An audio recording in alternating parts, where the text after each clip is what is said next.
So anyone that's ever done any sheetrock work before knows the worst part about it is sanding that mud.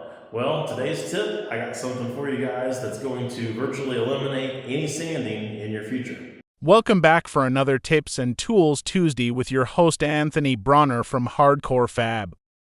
So I'm over here today working in the new office space area in our new building, and I'm working on some sheetrock, and I thought today would be a perfect time to show you guys a trick that I figured out probably close to 20 years ago when I first started doing some sheetrock stuff, and it was by total accident. So typically the way most people do it is they'll put on a coat of sheetrock mud, and then you sand it a little bit, and then you put another coat on. And you want to try to keep it as thin as possible and as smooth as possible, but inevitably you always have a little bit of stuff left to try to sand out, right?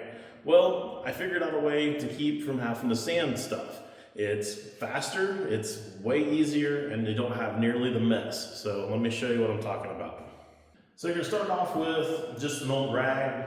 You can use an old t-shirt or whatever you got laying around, some kind of piece of material, and a little bit of water.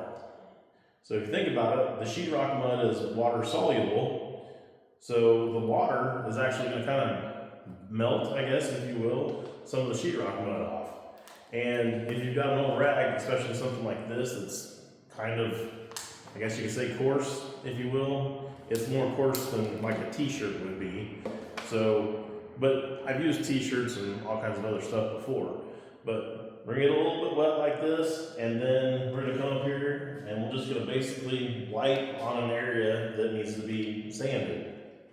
So I've got an area like here on that nail right there, that looks pretty good. But this one right here, this one didn't get scraped off good enough, so there's a lot of sheetrock mud left on there, and we can't leave that. We've got to take that off to be able to make it look smooth. So let me show you how quick and easy it is with just a rag to take that off.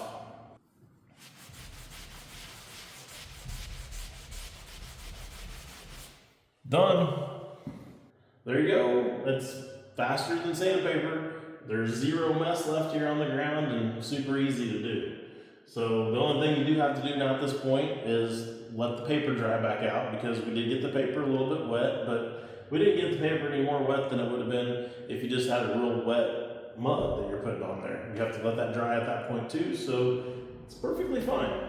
We can go along to the next one, wipe out the next one real quick. I mean, this one's not as bad as that one, but it also needs done. And when there's just nothing there to speak of, it don't take much at all. All these little extra pieces of stuff here and there that need to come off, you know, little pieces of mud that's still stuck on there from the trowel, just wipe right off.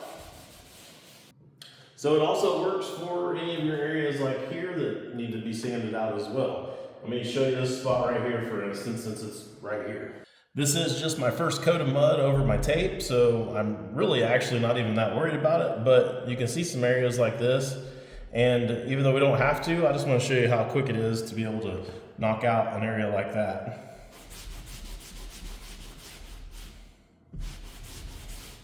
Done. Well, that was a pretty quick, easy one, but hopefully it's going to save you guys some elbow grease and definitely a mess with nothing else to have to clean up later. So if you guys got something out of this, do me a favor, hit the like and subscribe if you haven't done that, because we got more little bits of information like this to come. And I'll see you guys next Tuesday.